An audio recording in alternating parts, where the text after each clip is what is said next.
Hello, we welcome you all to another episode of the Cosmic Matrix podcast with your guests, Bernhard Günther and my wife, Laura Matsu. And in this episode, we'll show you 5 ways to improve your relationships and much more. And relationship is a big topic that's coming up for people more and more in this day and age, based on the splitting of humanity we've talked about many times over on this podcast, and in also recent articles I wrote, as well as the all kind of medical, quote unquote, tyranny that's happening out there, and the globalization. So relationships are fluctuation, a lot of breaks up, a lot of struggles.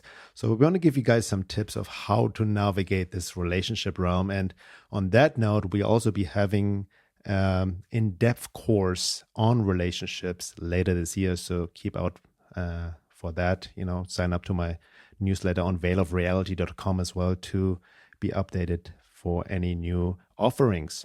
So just to give a little overview, on this podcast, we'll be going deeper into the art of listening and specific communication skills.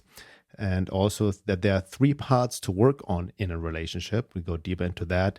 The 5 A's or 5 ways, we'll dive deeper in these 5 essential aspects of a relationship and to understand them. And also in the second hour, then we go deeper into Anima, Animus dynamics. That's in-depth Jungian psychology, very important to understand, and how this plays out in relationship, and also how we the kind of determines what kind of partners we attract or attracted to. And also developmental trauma. It's a very big one in this day and age. So we need to understand developmental trauma, what it is, how this relates to shame, how to heal it, and again, how this plays out mostly unconsciously in relationships. So let's start off with number 1. Obviously, the most important part in relating any relationship, but especially intimate relationship, is the art of listening and communication skills. Yeah, so basically, before we get into the 5 A's, we're just going to go over some fundamental tools that you need for any relationship. And this just doesn't apply to just romantic relationships. It applies to all relationships. So I just want to preface this with saying that there's nothing wrong with needing or wanting a relationship. In fact, all of life is relationships. And from my own more crazier psychedelic trips, I've realized that we're actually connected to everything in relationship. Sometimes we feel this more acutely in nature, but the fact of the matter is like we are really connected by a web of relationships, whether we're consciously engaging with them or not.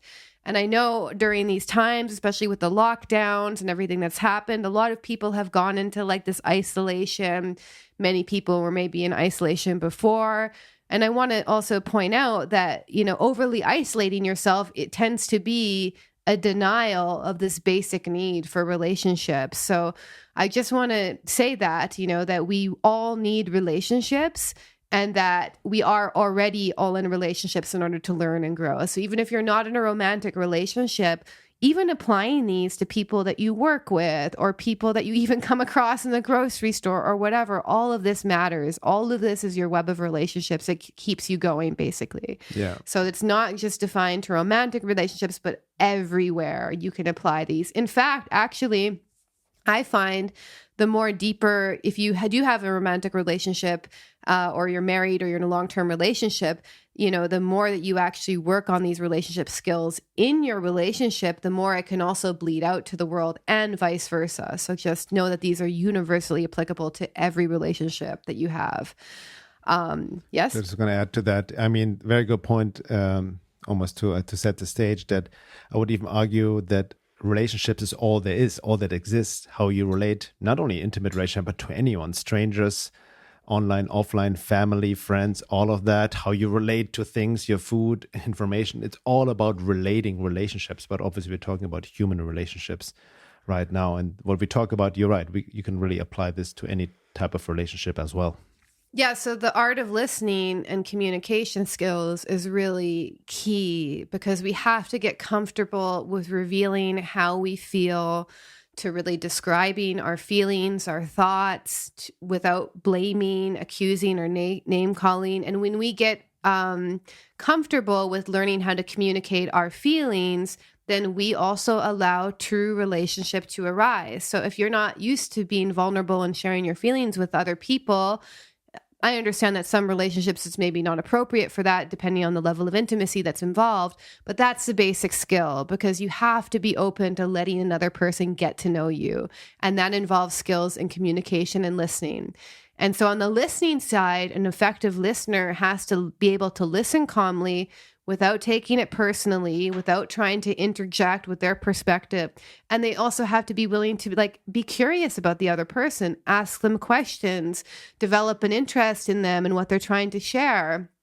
And also another crucial skill is being able to repeat back what you heard. So this is a big issue that I see everywhere these days, is reading comprehension has gone super way down. So you post something on social media, you say something to someone and it goes in one ear, and when it travels out the other ear, the way that they heard it is entirely different to what you meant.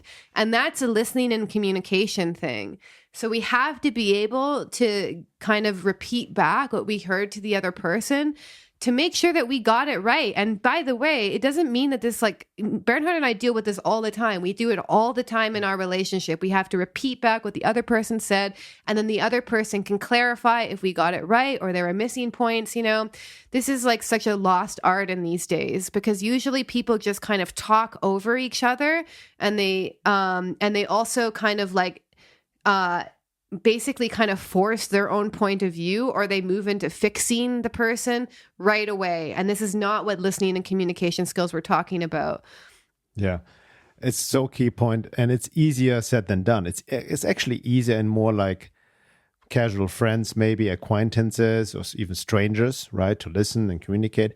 But once you engage in an intimate relationship, in a committed relationship, right, and feelings come up, and you're falling in love, the romantic phase and all of that, a lot of stuff gets activated, which will then go deeper in the second hour, because then sometimes the art of listening and communicating is easier said than done if our unconscious trauma comes up or our shadow comes up, as it tends to happen in intimate relationship, right? And there's a purpose for that, to bring out this unconscious material out of the shadows, which necessarily wouldn't come up when you're just by yourself. So that's a deeper meaning, or the purpose of relationships for this deeper work, which is, again, like I said, is meant to bring up stuff that wouldn't have come up if we would just be by ourselves. And that ties into Anima Animus. We're going into it deeper. Ties into attachment as well. Exactly. All these things. And I can see myself sometimes in our relationship, we can easily get into conflict. We speak over each other. We then, instead of really listening and taking in, we right away get into defensive mode, right? Mm-hmm. Or we blame the other person, criticizing instead of speaking from an I place. And it also, so many factors come in, also nervous system regulation, all of that, basic self-awareness.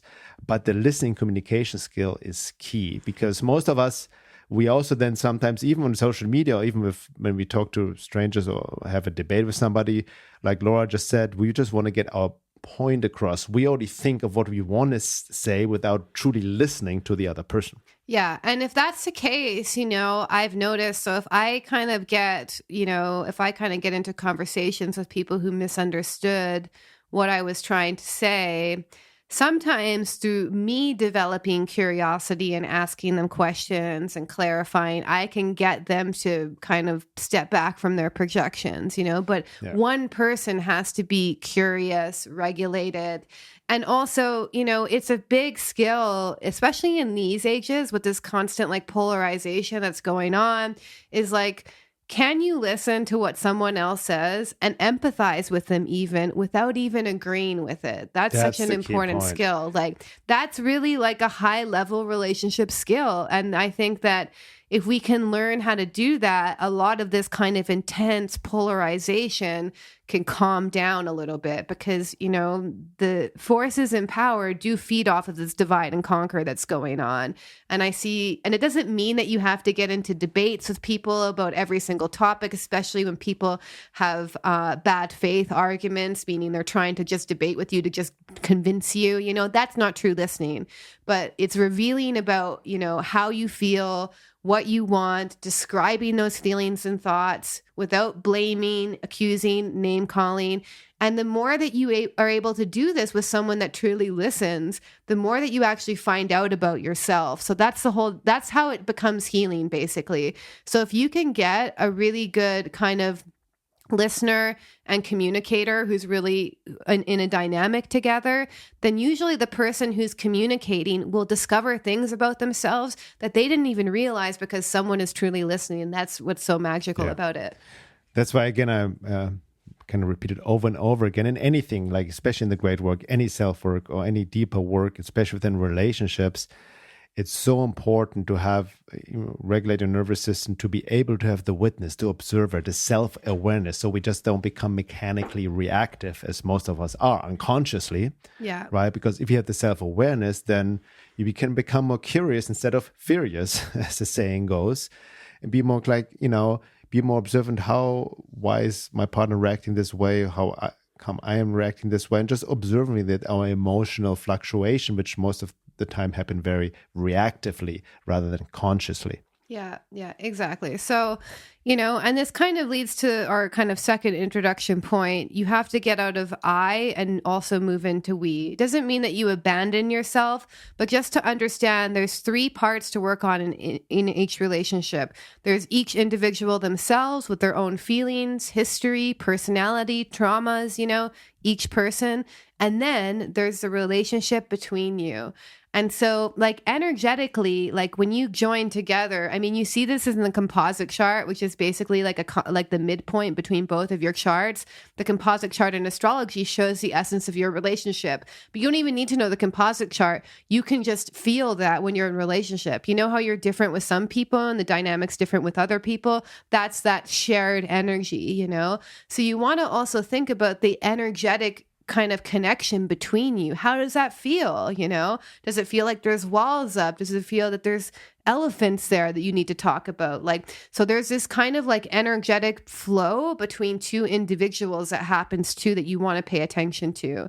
So we're not kind of just focusing on each individual and their needs, but we're also understanding that the relationship is a we. There's a third part that gets created out of any relational dynamic, whether it's a person at the grocery store or it's a person that you married. So just to understand that, and there's all sorts of ways that we communicate unconsciously. And we also show our attachment patterns in any relational dynamic. So, our nervous systems communicate to each other under the surface. So our nervous systems are constantly checking out other people as safe or dangerous. And just so you know as well, if you do carry unresolved trauma, the thing that could be a barrier or something that you're going to have to work on is your nervous system may actually perceive dangerous people as safe because you were used to a dangerous environment growing up. But basically, if our nervous system is operating optimally, we feel safe, connected, present, we'll be able to naturally relate to other people. That's the point. That's the point. Exactly. Now, these 3 parts of work, and it's very important to understand. So when we talk about, let's talk about also a conscious relationship. What is a conscious relationship, right? It's never fully conscious because a lot of unconscious stuff comes up. And then how you deal with it, work with it in a mature, self-aware manner, that makes a relationship conscious. It brings consciousness. Or brings consciousness to the relationship. And there's tremendous growth in that.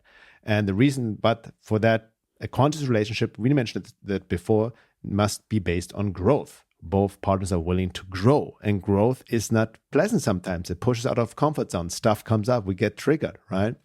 Yeah. If you're looking just for romantic bliss for the rest of your life with somebody to drive off into the sunset like Hollywood has taught us, you will be disappointed over and over and over again. Or same example, if you're in a relationship and stuff comes up and instead of working consciously and just mechanically break up, looking for the next person, that's also not the resolve, right? But Laura made a really important point. Each relationship is very different as well. It has its own quote-unquote entity, its own energy.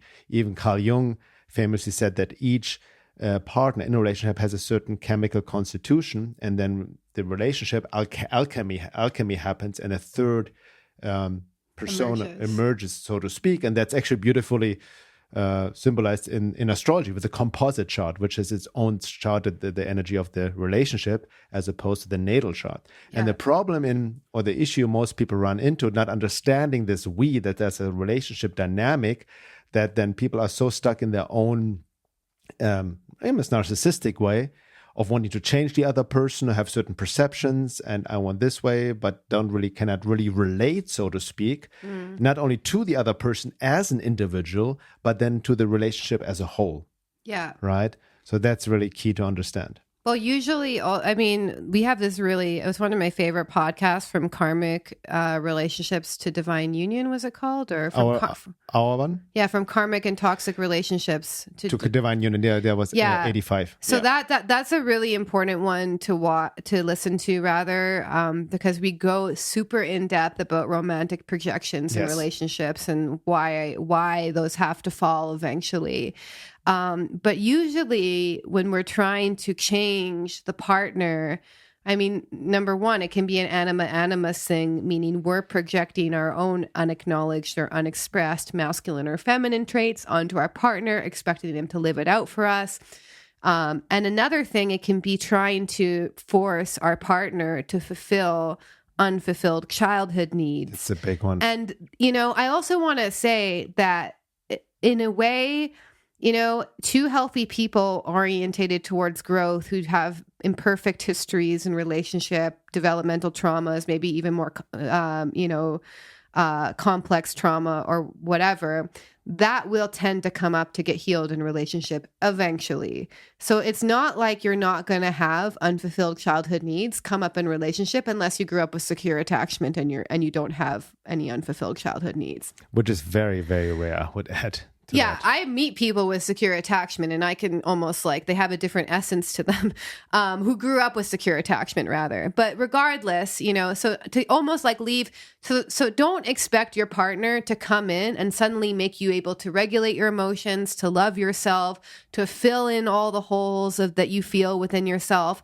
That's not the point, is that each partner has to be almost have done 50%. What was it, David Rico? Yeah, with the self-work. Exactly. Basically, just to finish, each partner needs to have done a certain amount of self-work in these areas we're about to talk about, so that they're able to relate to themselves in a healthy way.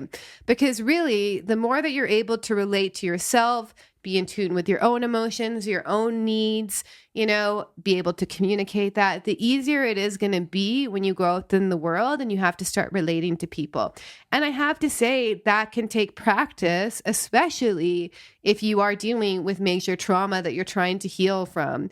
And in fact, if that's the case, the best thing you can do is to go out and start conversations with people and learn how to just relate to people in that basic way. It doesn't mean you're going to be perfect, but it means that you're going to be in this process of kind of pushing on your growth edge and also seeing how your attachment patterns show up in relationship. Yeah. That's a big thing. So it's really easy to understand your attachment patterns in relationship when you go out there in the world, when you see, do I tend to shut down? Do I get anxious? Do I get avoidant? Do I get fearful? All of these are signs. Or do I just feel good with myself? In which case, you're probably not going to be interested in this podcast. So speaking of David Rico, we're going to go deep in some of his concept in his book, How to Be an Adult in Relationship, which is a phenomenal book. Read this many, many years ago. I'll talk about it in a second. But I just wanted to explain more in depth what Laura just mentioned. When David Rico said that, the best way to get into a relationship is when you have done already 50% of self-work, right? And that's a very abstract number. How can you measure 50% having done your self-work? Well, basically what he means is that you have enough self-awareness that you can spot your triggers. You have also certain understanding of relationship psychology, right? That is also very important. That's another topic. Laura talked about this a lot as well. People want to get in all kinds of conscious relationship, looking for the perfect partner, but they don't take the time to understand and study basic relationship psychology, including shadow work. Very important. And early childhood development. Exactly. So what and David how that affected you relationally, I think would be the biggest piece too. Yes, exactly. So David Rico talked about these 50% to have the self-awareness, to spot your triggers. Not that you don't get triggered, but to be aware of it, to be curious. What does it remind me of, right? Because he understands basic relationship psychology, that most people in relationship unconsciously want to get their unfulfilled childhood needs met through the partner. Yeah. And that's the majority of a lot of conflict and a lot of breakups because of this game of trying to get fulfilled these unfulfilled childhood needs met through the other partner, which is not the partner's responsibility to fulfill, and he or she cannot even fulfill. But we need to be aware of that. That's the key point, right? Yeah. Another thing is also emotional intelligence, in the sense that we don't blame our partners for the way we feel. We need to take responsibility for the way we feel, right? Obviously, that doesn't apply to be stuck in, not stand up for ourselves in abusive relationships and all of that. But there needs to be a certain psychological awareness and maturity, and while understanding that a lot of stuff, I've experienced it myself. There's only so much self-work I could do by myself. And then next step was with Laura. A lot of stuff came up and still is coming up in our relationship, which wouldn't have come up just being by myself, because it needs to get triggered in a relationship. Yeah. So this has its purpose, in the bigger picture, to as Carl Jung would say in light of shadow work, to move us towards wholeness and integration. And for that work can also speed up in a relationship, right? There's, even from a spiritual perspective, I just want to mention this on the side note, in esoteric Christianity, that he talks about this polar couple on a high level of being that can really catapult each other's evolution, spiritual evolution, to a higher level if both people are willing to do the work together. Yeah, exactly. And the reason that the stakes go up in our intimate relationships is because the stronger the attachment, the more likely those early childhood patterns of attachment will come up. So you're going to care way more, and you're going to have your quote unquote stuff come up way more once there's an established friendship, relationship. It's, there's intimacy. And I'm not just talking about physical intimacy. I mean, intimacy, sharing your feelings and being vulnerable. That's when the stuff comes up. So, there's a growth edge. And I have to say, from speaking from personal experience, I would say that when I would be most classified under disorganized attachment, which is basically one of the hardest attachment patterns to work with, because it's like a combination of both. And I'm very, it's just disorganized. It's basically the hardest to work out. But what I have to say is that also with all of my learning and application of trauma work, and especially in this relationship with Bernhard, is I've been able to work out some pretty profound attachment wounds, but it did take me stepping into my discomfort zone. When I heard, okay, learning how to just kind of have conversations with people and relate to the world again is a huge aspect of trauma healing, even though I would rather shut down and just avoid and just be a hermit, I can see that it's healthy, and I engage with it routinely because I know that it helps me, so it actually requires your participation in relationships to heal early relationship trauma. That's the key thing. And it can be the scariest thing in the world for some people who have major attachment trauma, but it can also be the most fulfilling and healing thing in the world as well. So how about we talk about the 5 A's, because we want to make sure to cover those now. And I think we can speak about each of those as we go along. Right. Can I preface this before we dive into it real quick? So the 5 A's, or 5 ways to improve your relationship. So that's based on David Rico's book, which I just mentioned, and from his book, How to Be an Adult in Relationships. And that book has been out for a while. Was published in 2002. But, I highly recommend it. I've been aware of David Rico's work for many years. He has some great work, books out on shadow work as well, which I got into in the 90s. And a little side note on how I came across this book is very fascinating. In what's 2022? Yeah, almost 10 years ago or 9 years ago, I went through a really intense breakup. And all my stuff came up, my own traumas and all of that was, went through extreme disillusionment process, was very traumatizing, the breakup in itself. And I remember I had to move out and all of that, staying in a hotel. But anyway, so I remember doing this phase of this. I went to a coffee shop one day just for breakfast to get my coffee. And then I noticed this book. Somebody literally left this book on the table. And it was How to Be an Adult in Relationships by David Rico, right? It was just such a divine grace moment, like really giving me that book, which I needed so desperately to understand what was going on, because I needed to take responsibility. And it was a great example, also God or divine forces. Synchronicity. The synchronicity to help yourself, not to do the work for you, right? So it was fascinating. So that book literally landed in my hands. And it was a great synchronicity too, because as I just mentioned, I already had some books from David Rico years before that, but I kind of lost track of that. So I knew the author, but I wasn't aware that he had this book. And that really helped me to dive deeper. And he combines Buddhism with Jungian psychology, with the mythology, the hero's journey, and how this relates to the relationship journey and all of that. But what I realized in this book as well, that, a lot of our, what I just mentioned before, our unfulfilled childhood needs, which we didn't get met by our caretakers, right? Because none of our parents are perfect. Then we try to get meet through our partner, like as my ex-partner was trying to get me through me, or I through her, and we play the shadow dance, right? Where our parental images come up, so to speak. But this is a little side note on the side story. It was really fascinating how this book came, like, it fell literally in my lap. That's what I want to say. Whenever we're going through hardship, there is guidance, there is synchronicities. The teacher appears when the student is ready. The teacher appeared in the form of this book, 10 years ago for me. So there's that, but we also need to be sincere and engage and ask and all of that, and understand that no one is going to do the work for us, but we're being assisted in the work. Yeah. So in this book, he specifically talks about really differentiating between unfulfilled childhood needs we're trying to get through our partner, which is impossible. We need to reparent ourselves and give those needs to ourselves. However, there are also authentic, mature adult needs to be fulfilled in a relationship. And both of these needs relate to these 5 A's. Okay, so I'm going to just list off the 5 A's, and we're going to go into them one by one and share our thoughts about it. So the first A is attention, acceptance, appreciation, affection, and allowing. And these first begin as needs, ideally, and I say ideally because it doesn't happen all the time, to be fulfilled by our parents. And then they become needs fulfilled by our partners and even other relationships as well.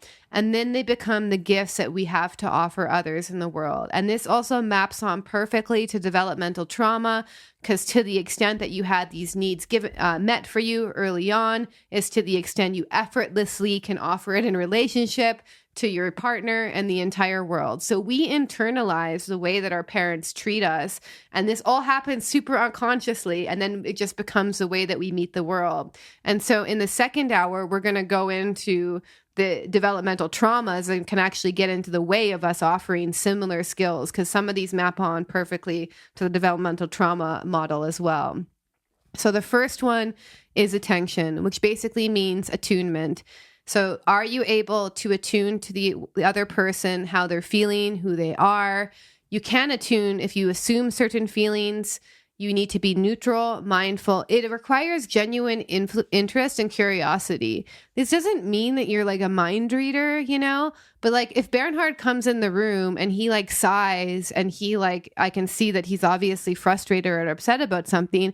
Can I be open to emphasizing, to asking questions, to being curious? Or do I, which would be a trauma response, what are you doing? Why are you feeling that way? If your parent was someone who acted that way, you would reject certain feelings in other people. So you're going to say something about that, honey? Yeah, exactly. I mean, I just want to clarify, give a great quote also based on this attention and human, what it truly means. Because most of us, it tracks a certain sensitivity on all levels and a certain focus, because many of us are preoccupied. We don't really pay attention. We think something else while we're looking at our partner, So a little excerpt from David Rico's book. Attention to you means engaged focus on you. It means sensitivity to your needs and feelings. For example, did your parents pay at least as much attention to you as they did to the TV? Did your father notice and attend to your feelings and fears with the same care he showed his car? Did he ever concentrate on you for as long as he did on the ball game? So that's really what it comes down to, right? It's very important to understand. And it requires, again, we also need to be mindful not to blame our parents, because they have their own generation. We even talked about recently trauma and developmental trauma. All this is just came more popularized recently over the past 10 years. Yeah. Right. So they were not aware of certain things. It requires a certain emotional intelligence as well to give this kind of attention and sensitivity as well. And, many of our parents were also wounded to varying degrees. So we need to also see this with compassion, but still understanding,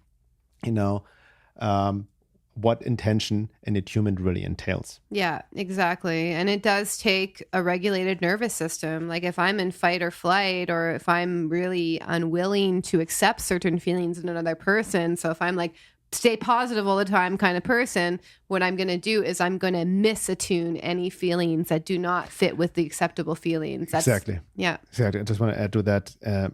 We cannot attune if we assume certain feelings are right and others are wrong, when we judge right away, right? Condemn.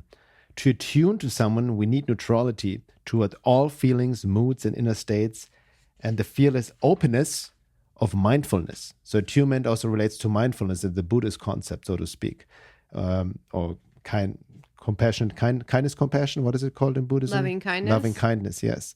Only with such pure attention can we see beyond the terror, so to speak, beyond the stolidity of his turmoil. So when somebody is, emotionally upset.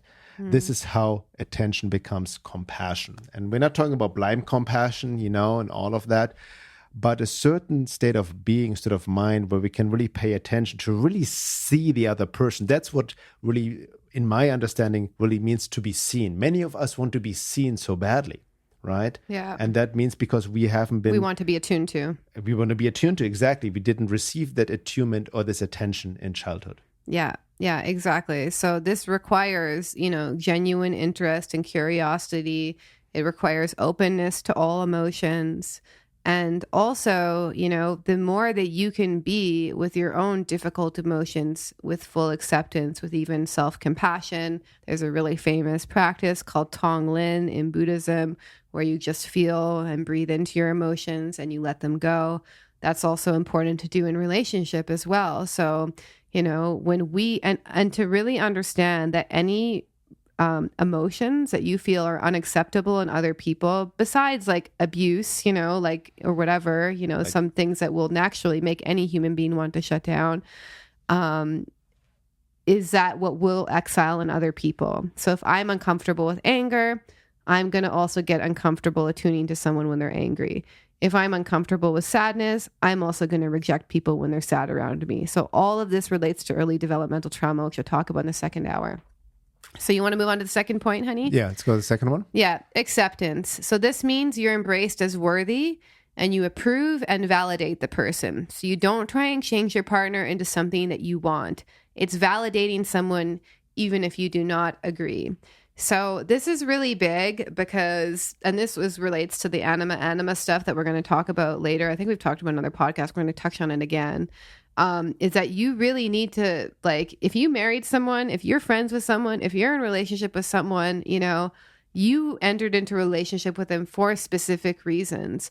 And what happens, though, is as we develop intimacy, we will battle by trying to change our partner into our ideal image, which goes against their character, which goes against their astrology chart. It doesn't mean that people can't change and we can't be a part of that growth process, but it's forcing someone to change, of trying to make people change in ways that they don't even want to change. So if I'm like with a highly intellectual person and I'm like, I wish you would be more emotional, it's like they're a highly intellectual person. Maybe they can get more in tune with their emotions, but you're never going to change this basic functioning of their personality. They can change if they decide to with time, but it's not up to us to tell someone that they need to change.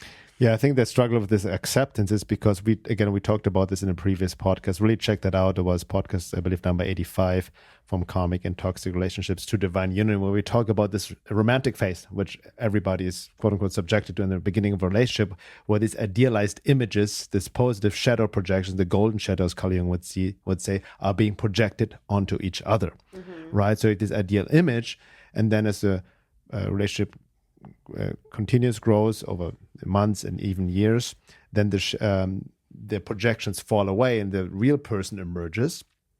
And then if we're not aware, again, have the self-awareness of shadow projection, of relationship psychology, our own stuff, our idealized image then is mistaken for the real person or what we would like them to be. And then we'd forcefully trying to change the other person into this image we have of them, which the other person would never, ever be able to do. It's not their job to do. Yeah. Right?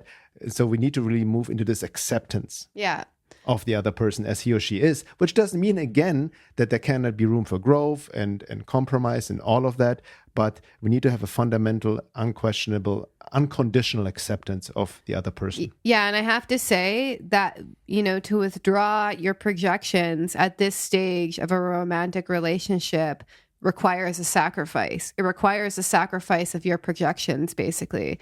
And when you sacrifice your projections, Carl Jung calls it withdrawing the projections, you'll naturally actually feel depressed because all of that psychic energy that you were expending outwards has to go inward so that you can understand the true cause of that. So it requires there is a literal sacrifice of your ideal image of what a person should be in a relationship that needs to be given up, and making that sacrifice tends to create a depression. Eventually, when working and withdrawing your projections, your self energy will return to you, meaning they will help you on the individuation process to withdraw your projections at this level. But it's easier said than done is what I'm trying to say. And then you have to also sacrifice your ideal image for relationships, your kind of ideal that this partner is going to come in and just fix everything for you and you're just going to be happy for the rest of your life.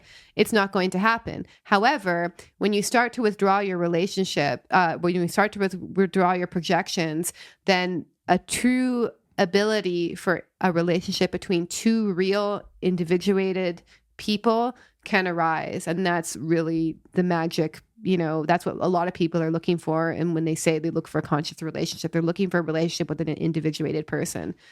So basically that when we talk about acceptance, it also relates to approval and validation. Right? Yeah. In a sense. And as David Rico writes, acceptance is unconditional since it means validating someone's choices and lifestyles, even when we do not agree with them.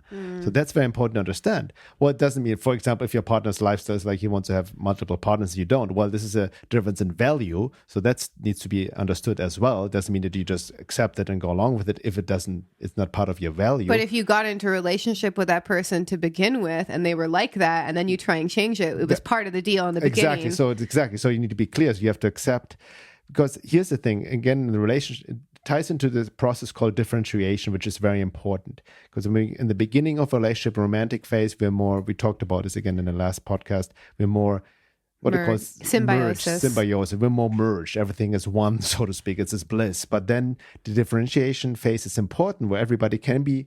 Remember the three areas: be a true, unique individual with their own even opinions, feelings, desires, and all of that, which may differ from the partner. And very insecure people or people who are, also based on trauma, want, or even from basic narcissism, try to make the other partner into almost a mirror image of themselves. Yes. Right? So the other person has to be like, want, and, exact the same thing as I want. Because the differentiation threatens a symbiosis, and they're not willing to move into that stage. So if we're trying to force our partner to be exactly like us, it's because a part of us is unwilling to give up the symbiosis. We're scared of that differentiation stage.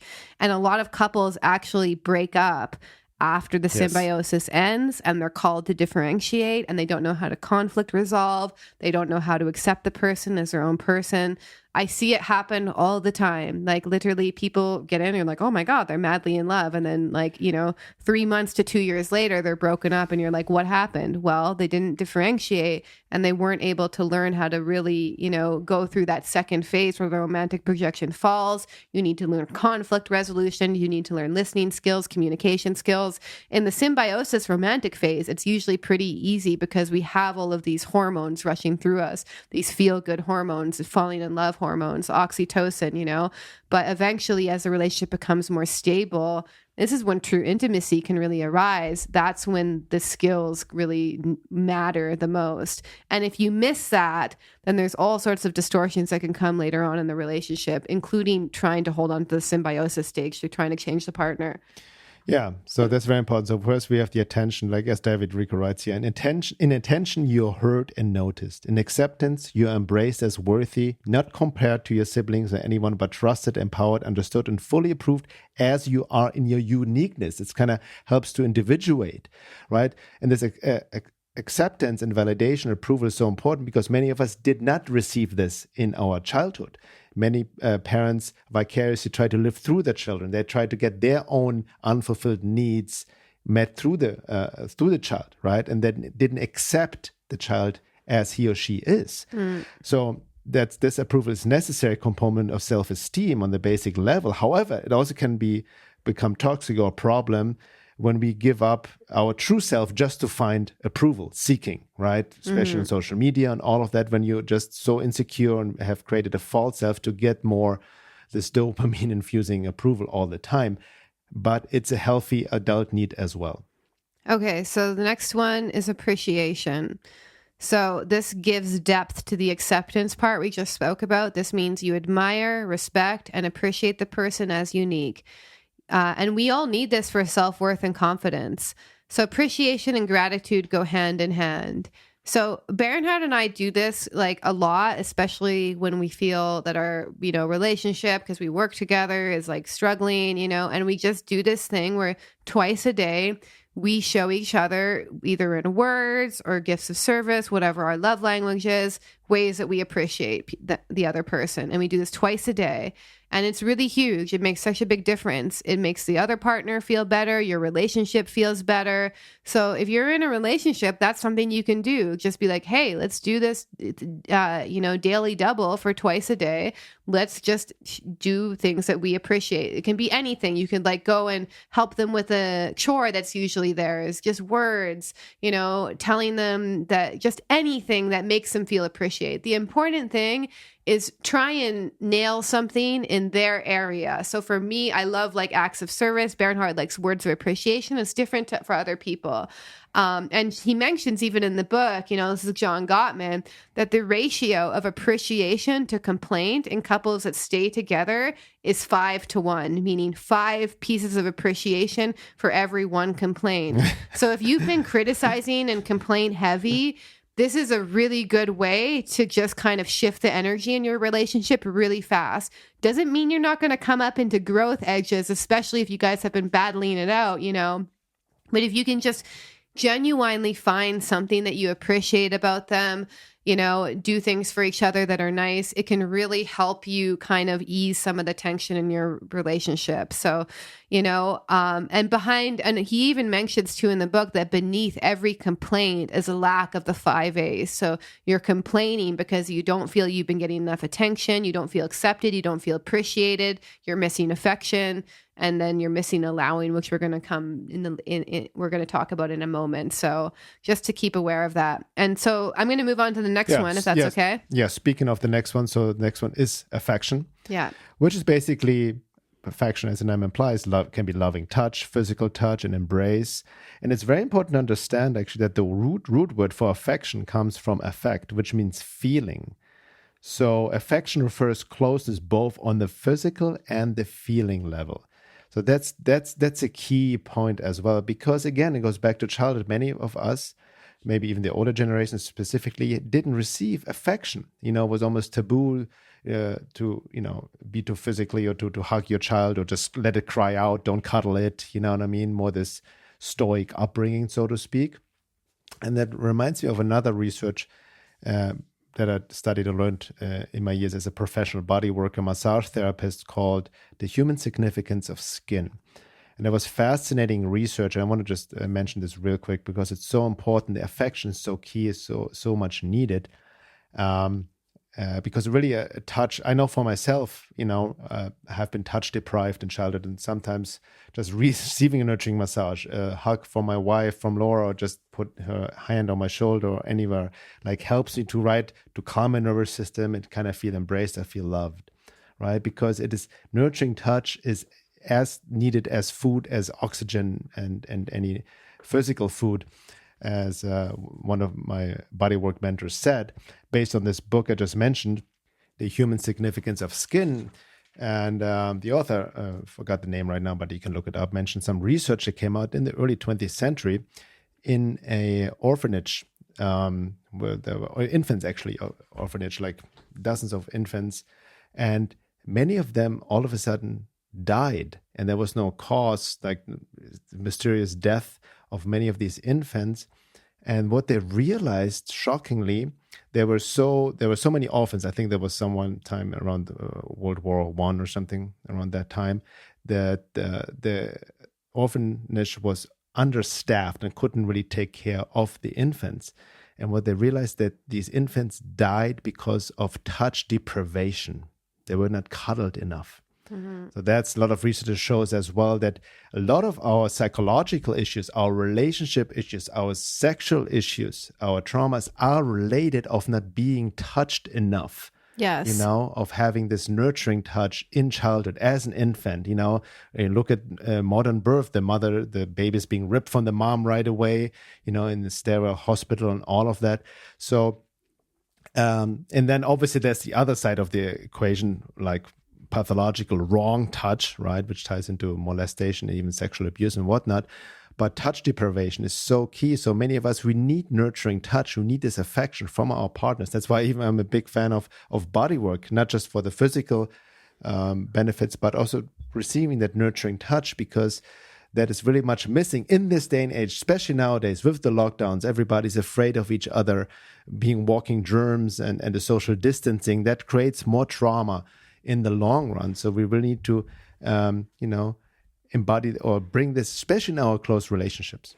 And if we're not comfortable with it, be open to inquiring why, what needs to happen, you know, because I know for myself, you know, having a lot of non-nurturing touch, a lot of sexually exploitive touch in my history, you know, I don't want to be touched by just anyone, but I do get regular body work, and I am a very affectionate person, and I have to open up to that trust and safety again. So the last one, I'm going to go into it because I know we're wrapping up here, is allowing. This means we're allowed to be ourselves. We allow the other person to be themselves, the true self, not the false self. So that's the last A. So we had the acceptance, appreciation, affection, and allowing, and attention, attunement. So all of these are really crucial for relationships. So do you want to talk a little bit about the allowing? Yeah, allowing also on the very basic level simply means to let the other person be without controlling them. A lot of control issues come up in relationship as well, which goes back to our childhood again, and childhood trauma and all of this, when our parents have been maybe controlling with ourselves. So it's really allowing the other person to be, and without our need to control every step. You know, most controlling people, as David Rico writes in his book, cannot help themselves. They are not in control of the controlling. They are not insulting us by trying, or they are not insulting us by trying to control us. Rather, they automatically take charge and dominate people and situations. They do this because of a chilling fear that they cannot handle letting the chips fall where they may. So that's very important. And we can become very controlling and overly fearful of life when we have taken on beliefs of ancestral trauma, even from our parents, when life wasn't safe. You know, when the parents' worldview was, they always have to be careful, be prepared. You know, are you able to take care of yourself, and all of this, which comes from a well-meaning place, but it's most often fear-based and teaches us that the world or life is not safe, right? So we're always, on a trauma response, on the lookout, and then we also try to control others, our partners, our children in general, because of this unconscious fear. So allowing also goes even deeper, takes a deeper step and brings us into spirituality, brings us into the divine, brings us into deeper faith and trust in life, in something bigger than our ego, because the ego likes to control, because it's in a state of fear of separation and all of that. But it's an illusion, because you will never able to fully to control. Allowing also means to let a person go if things are not working. There's only so much we can do also in a relationship. And if we start to control each other, we're missing a deeper point. Also, allowing also is, or let me put it this way, the foundation for allowing requires having trust in a relationship, also based on faith and all of that. And the trust is built by the other 4 A's we just mentioned before. Yeah, so I think that's a lot for people to think about. Yeah. Just ask yourself, like, where's my attention? Am I able to attune to my partner? Am I able to embrace them as worthy? Am I able to see them as their own person without trying to change them? Am I able to appreciate them and show words of appreciation? And if you've been kind of locked in a negative cycle of criticism with your partner because you guys have been in lockdown for a while and it's been getting to you, then look at doing this daily double thing that we recommended 2 times a day. Each of you has to say something that you appreciate about the other person or do something appreciative for the other person. And then, affection, like, how's your relationship with affection? Is there something that's getting in the way of it that you need to? Are you not showing affection when you feel drawn to show affection? Why is that? Always develop a curious state of mind towards yourself and the other person. So if you're not fulfilling these 5 A's in your relationship, don't beat yourself up. Don't go into shame spirals. There's stuff on this that we improve on in our relationship every day. But get curious. And we're going to talk more about that in the second hour. Some things that can definitely impair your relating, how that relates to developmental trauma. And then allowing, like, are you able to allow someone to be their true self? How do you respond to when your partner is their true self? All of these are just questions of inquiry, things to reflect on, and things to hopefully apply to your relationship so that you can improve your relationships. Because we are really in this critical time of needing to improve our relationships. We've had this major divide. I think that, it's going to be up to us who are interested in growth and bringing more conscious to our activities to bridge that gap.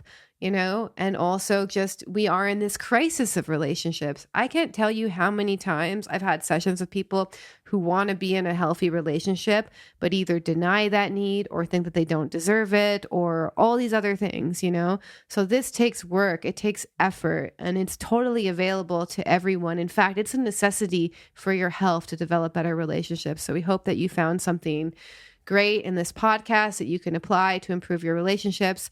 As always, we're going to go into a second hour, which is for members of the Veil of Reality membership platform only. If you want to become a member and develop and get access to every second hour of all of our podcasts, I think we have over 80 now, then you go to veilofreality.com and go under become a member. Where is it, honey? Yeah, in the membership section. Yeah, in the membership section, and you can listen to the second hour.